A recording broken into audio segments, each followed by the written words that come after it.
CTM stock analysis, Tuesday and onwards. Am I buying? I'm covering all that in the short 1 minute video, so watch till the end.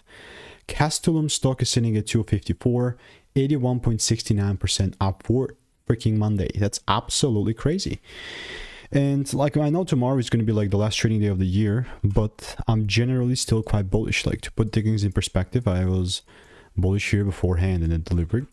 And now, I mean, my bias was here. Unfortunately, the confirmation just never delivered. You know, it's all began from like down here as well. So what I'm going to do, just move these toward the new high. It's the same exact approach, but I'm not going to buy unless I see a little retracements and then the double break gives me the rules. I mean, everything else is just pure noise. So what I'll do is just keep waiting. And if you want to make more money trading in a simple only way, click the first link in the description. That's a free newsletter. And I will continue to keep you updated. Goodbye and enjoy.